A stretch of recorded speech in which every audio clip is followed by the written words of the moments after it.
Johnson, Brendan Gleeson, Colin Farrell, and composer Carter Burwell. So thank you all for joining me. My first question is not for Martin, but the rest of you.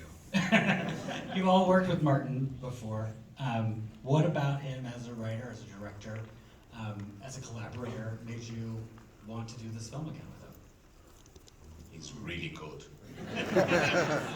He's great. He's a shit. Go on. He's somewhere between good and great.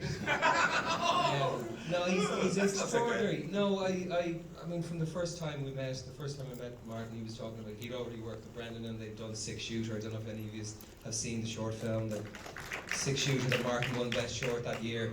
And then he was doing his first feature film and we met for In Bruges. And from the first time I met him to talk about In Bruges, I actually tried to talk him out of casting me for it. But thank God he didn't listen to me and he hasn't listened to me a day since.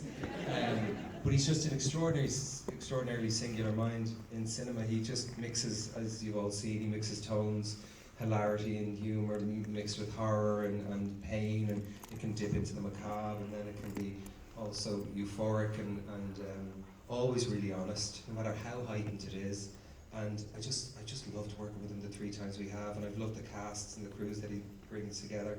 It's a really personal experience for Martin making a film. Like, he really loves doing what he does, and he surrounds himself with people that he likes and he trusts.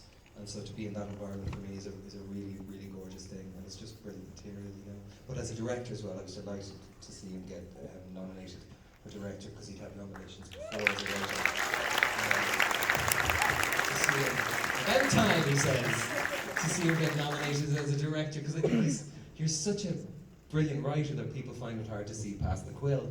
And, you know, to see that you actually design your films so meticulously and give such attention to detail. He allows us actors 3 weeks of rehearsal before we get to the set for the first time, and you never get that in film, you know. So they're the 17 Yeah, and reasons. I think it's a testament to anybody who's the people, you know, the people that he surrounds himself with. So when you go into a set, or in any of in the theatre plays or anywhere where it's collaborative exercise, in order to get pushed through obviously what his vision has been and what he's crafted, there's a beautiful sort of sense of everybody being there for the right reason and there for the same reason, which is to try to elevate the bar for each other and for, you know, the work. So it always, it's like there's a few extraordinary things. I worked with Martin on this first short that he had done, and I remember him kind of having a little bit of doubt about whether, you know, directing things would be where he went. And I remember talking to him saying, well, do you want anybody else to take charge of this work? His work is so specific.